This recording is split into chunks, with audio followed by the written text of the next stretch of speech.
The first 6 chapters of Daniel were actually insane, and I'm worried that the next 6 chapters of Daniel are actually going to make my head explode. Yesterday, we read about Daniel's friends, Shadrach, Meshach, and Abednego, and how they basically refused to bow down to Nebuchadnezzar's solid gold statue, and everybody's like, actually, you're going to be punished for that. You're going to walk through fire, and you're going to die. And guess what happens? They walk through fire. And guess what doesn't happen?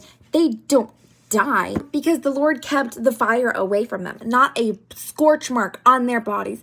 Do you understand? There were 4 people that they could see walking through the fire, and one of them had to be some sort of heavenly spirit protecting them. And you know how? Because they were praying and they got through it.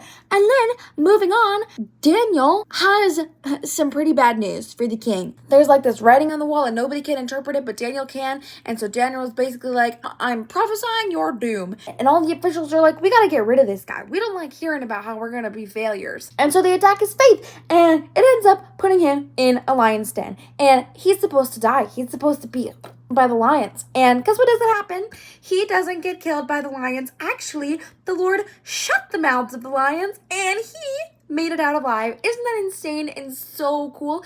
And you know why? Because he remained faithful and prayed to the Lord and didn't let anything interrupt him. So let this be a reminder to you that when you are having one-on-one time with the Lord, when you are praying to him, don't let your mind race and don't let yourself be interrupted, because your time with God is so important. I could save your life from lions. Hello?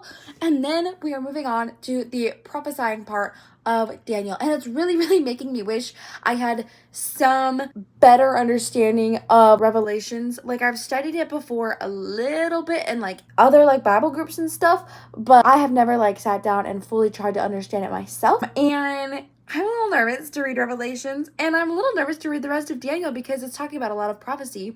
And today it was talking about a lot of like the end times and how God is going to come and take over all of these kings. Like, there's going to be like 10 kings, and they're all going to be against God, and one of them is going to be the Antichrist, and God's basically going to give them a whole big smackdown because there ain't nothing against God. And nobody knows like when it's going to happen. Nobody knows how long it's going to happen. There's so much debate about all the prophecy that is in the Bible. I don't know. It's just going to be so interesting. I'm here for it. That's what I've got for you guys today. We'll see how the next few days go. I love you, and I'll see you tomorrow. Bye-bye.